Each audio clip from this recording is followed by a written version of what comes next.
Olá, meus irmãos, graça e paz de nosso Senhor Jesus Cristo. Sejam novamente, mais uma vez, bem-vindos a um vídeo devocional Leitura Explicada. Hoje vamos nos concentrar em Êxodo 14 ao capítulo 16.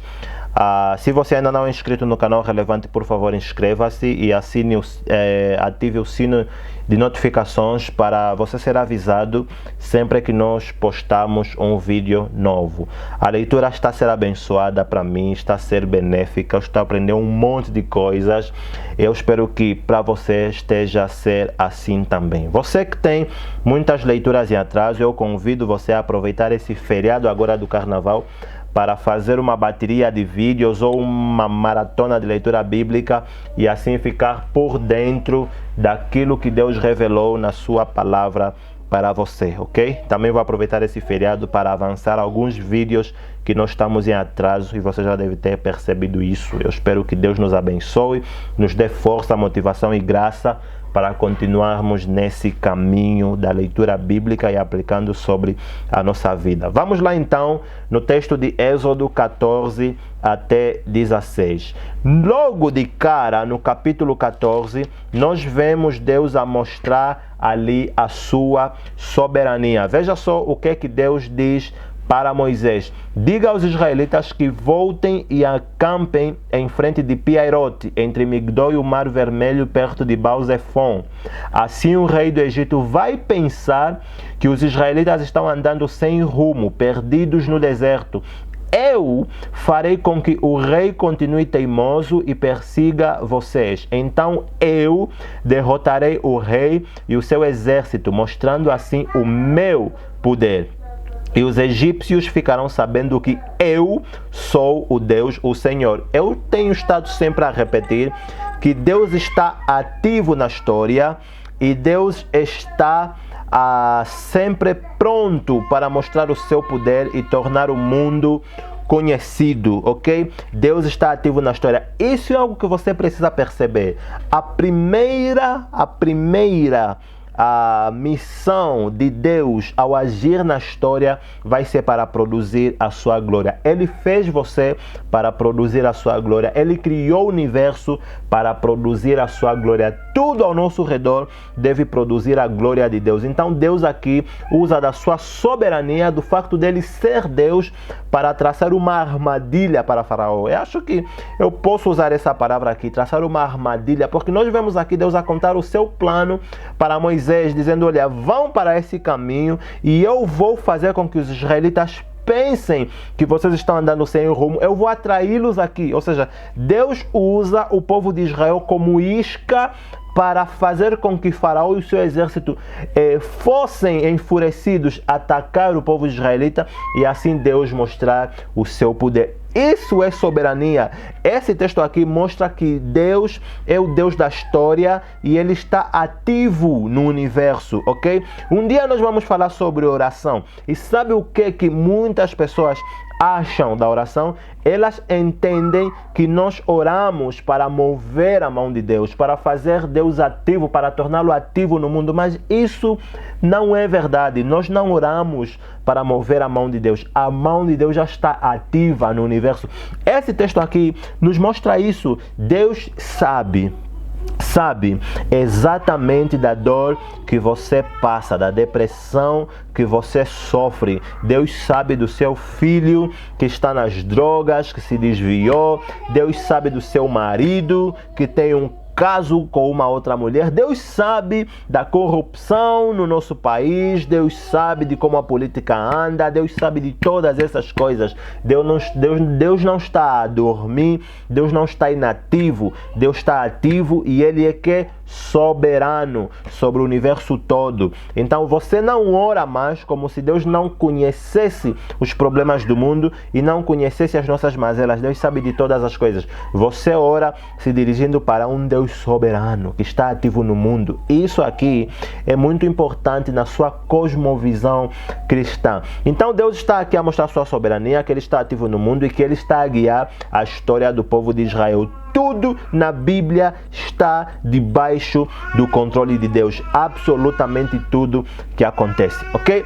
Bom, enquanto nós lemos o capítulo 14, uma coisa muito engraçada acontece aqui. Os israelitas vão acordar, vão superar o trauma, a dor de perder os seus primogênitos. O que é que eles vão dizer? Opa! Como é que nós deixamos os israelitas fugirem, né? Como é que nós deixamos os israelitas fugirem? Onde é que nós estamos com a cabeça? Na verdade, os egípcios perceberam que a sua força trabalhadora, a sua mão de obra havia sumido. Provavelmente eles um dia acordaram e perceberam que os campos estão vazios, as minas estavam vazias, as construções estavam vazias, e bateu um arrependimento, ligando isso a mão de Deus agindo sobre Faraó e sobre os egípcios. Então eles começaram a apresentar aí uma desculpa, eles fugiram, ok?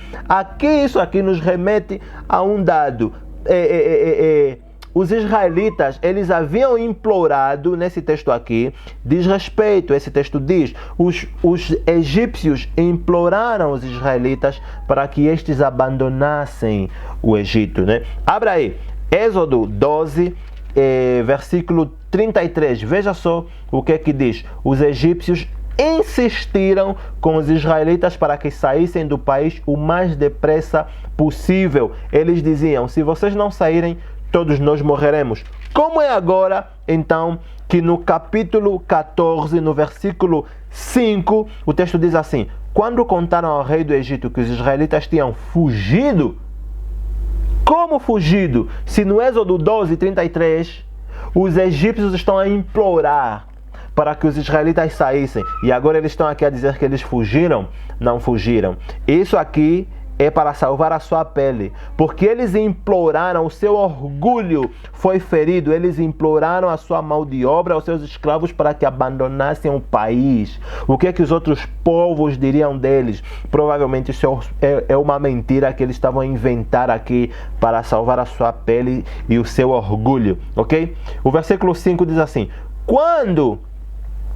já li o 5, mas a parte B do 5 diz: vejam só o que é que fizemos. Eles dizendo para o rei: deixamos que os nossos escravos, os israelitas, fugissem de nós. O versículo 6 diz: então o rei mandou preparar o seu carro de guerra, o seu exército. Ele saiu com todos os carros de guerra, incluindo os 600 melhores, que eram comandados pelos seus oficiais. O Senhor fez com que Faraó, o rei do Egito, continuasse teimando, e ele foi atrás dos israelitas que estavam saindo de maneira vitoriosa. Agora, no vídeo passado, eu disse que Deus cuidou do povo de Israel, os fazendo desviar por causa dos filisteus, ok? Se você não assistiu o vídeo passado, volta lá e assista. Deus temeu, ou seja, Deus cuidou do seu povo e pensou consigo mesmo: se eles irem enfrentar os filisteus, esses filisteus aqui estão armados e os israelitas não. O que é que vai acontecer? Eles podem mudar de ideia e voltar para o Egito. Então Deus guiou-os para o outro povo. Os israelitas deviam ter medo de um exército armado.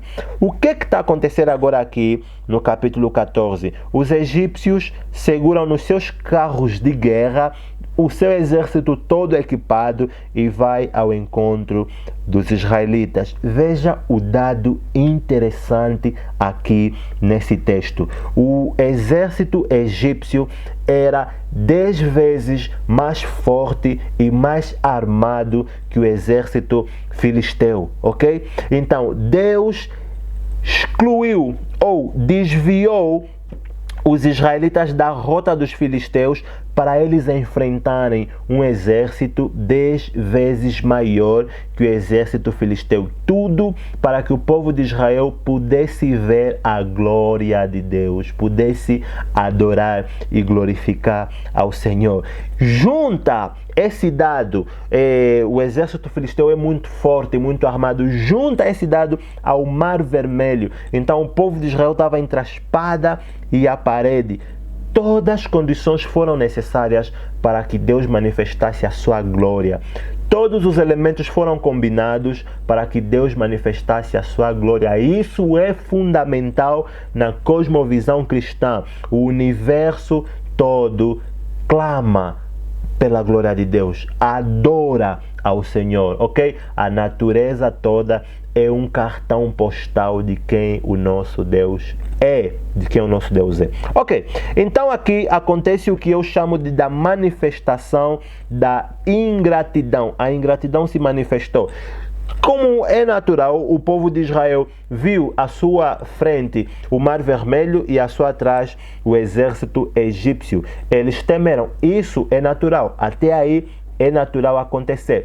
O que é muito estranho nesse povo é eles começarem a murmurar contra Deus, mesmo eles tendo já visto a manifestação do poder de Deus quando eles estavam lá na cidade de Israel. Eles já viram 1, 2, 3, 10 pragas, já presenciaram o poder de Deus, mas aqui ainda eles estavam a murmurar. Tu nos trouxeste aqui para morrer, que tal se você nos deixasse no Egito?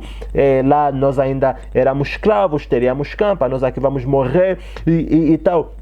O povo se manifestou de forma ingrata. Deus abriu um caminho, ok? Você conhece a história. Deus separou as águas e o povo caminhou no mar, em terra seca, uma coisa que é impossível para a ciência, mas é possível para Deus. Por isso é que eu gosto quando as pessoas chamam de o nosso Deus é o Deus do impossível, porque Ele faz aquilo que aos olhos humanos não conseguimos conceber. Há um relato, e eu vou colocar como anedota, de uma senhora que estava a glorificar a Deus a partir desse capítulo 14, onde os israelitas atravessaram o Mar Vermelho. E de repente se levantou um cientista e disse: "Oh, minha senhora, o Mar Vermelho, a separação das águas, na verdade tem uma explicação científica. O que aconteceu não foi uma clara separação das águas, o que aconteceu foi uma maré baixa, ok? Naquela época", e aí o cientista deu uma explicação científica, como é de hábito. Naquela época a maré ficou tão baixa, mas tão baixa, que as pessoas conseguiram atravessar. Na verdade não foi terra seca, o que a Bíblia quer dizer é maré baixa. A água chegava aos tornozelos, portanto ninguém acabou morrendo. Aquela senhora olhou para a explicação científica daquele senhor e foi refletindo diante dele. E a senhora respondeu: "Olha, se a sua explicação for verdadeira, então nosso Deus é mais poderoso ainda, porque Deus fez um exército egípcio se afogar numa maré baixa." Muito interessante ali. Não há explicação científica para perceber o poder e a manifestação de Deus. O nosso Deus é maior acima de todas as coisas, ok? Mas essa manifestação da ingratidão do povo de Israel não aconteceu simplesmente a quando do Mar Vermelho. Nós vamos ver nos outros textos que se seguem lá mais para frente o povo se manifestando de forma ingrata. Primeiro reclamou porque estavam diante do Mar Vermelho. Depois reclamaram porque não tinham água para beber. Depois reclamaram porque não tinham comida para comer. É um monte de reclamação, um monte de murmuração. Foi por isso que Deus se irou com esse povo aqui. Nós, às vezes, também fazemos isso. De um lado, mostramos total obediência ao Senhor, de outro lado, mostramos total ingratidão. E sabe quais são as vezes que nós mostramos ingratidão? Quando as coisas apertam no nosso meio. Nós esquecemos o Deus que nos salvou, nós esquecemos o Deus que entregou seu próprio Filho e começamos a duvidar e a questionar do seu amor. Mas a Bíblia diz: aquele que entregou seu próprio Filho não nos negará nada, para o nosso bem e para a glória do seu próprio nome, ok? Vamos continuar. Quando o povo reclamou por causa da fome, eles estavam a reclamar que nunca comemos mais carne. Olha, o texto de Êxodo é engraçado, ok? Quando você lê a jornada do povo de Israel, você chora e você ri, mas você reflete também, porque grande parte das ações e das manifestações do pecado desse povo são também as nossas. Nós não estamos tão diferentes desse povo aqui. Eles reclamaram porque nunca mais comeram carne, eles reclamaram porque não tinham água, eles reclamaram porque estavam diante do Mar Vermelho, reclamando diante de muitas coisas. Nós hoje reclamamos de coisas piores até, de coisas muito ínfimas.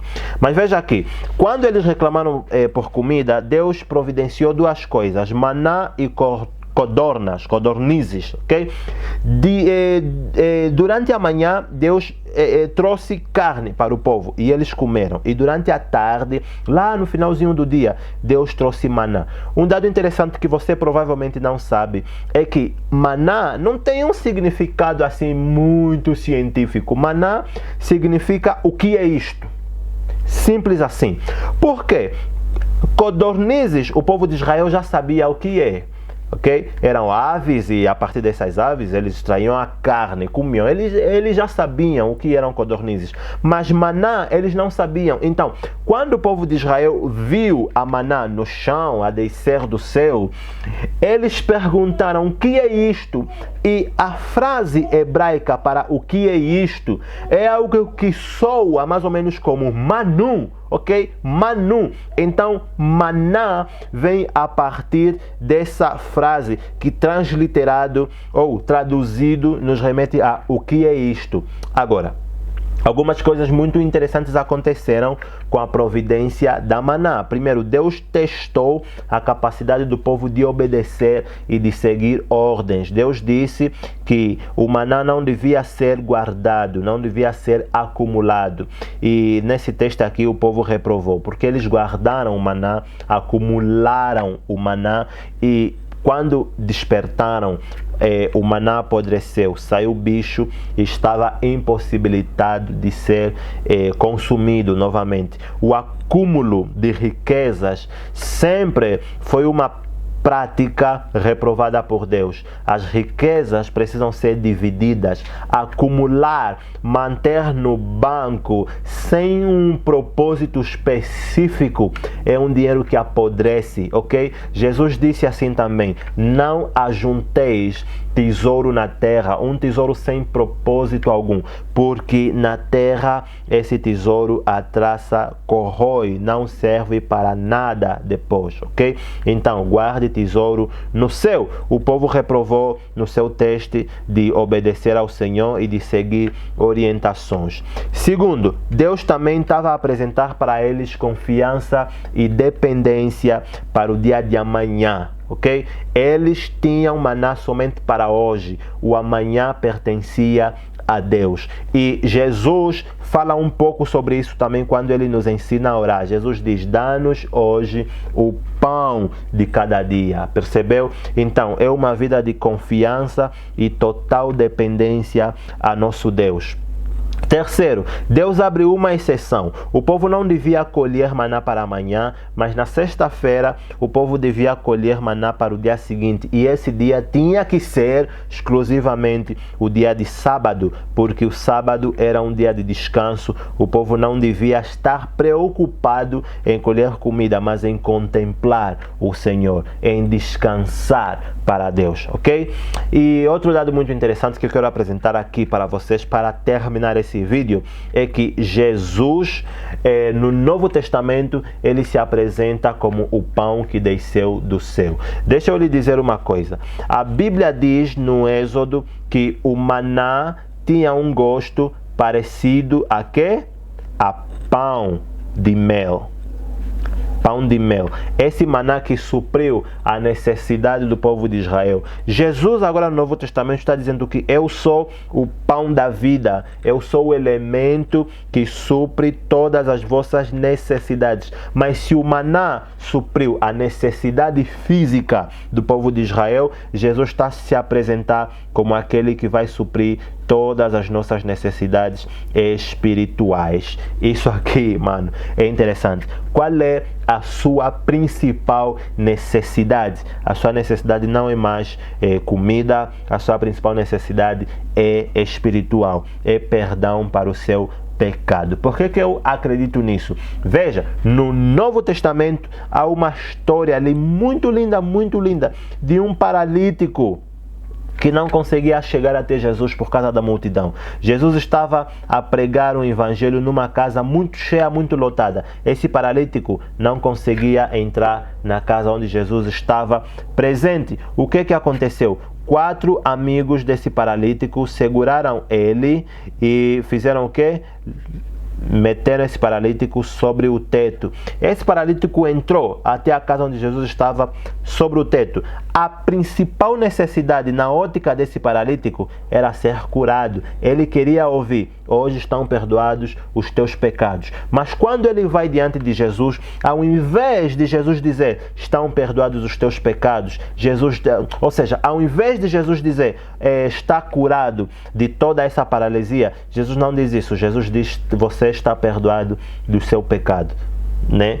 Isso aí, o homem paralítico devia dizer: eu não quero perdão de pecados, eu quero andar, eu quero que o Senhor me cure da paralisia. Mas Jesus, em outras palavras, está dizendo que a principal necessidade que você tem não é, em primeira instância, andar, ok? A principal necessidade é o perdão do seu pecado. A tua necessidade agora é espiritual e não simplesmente física.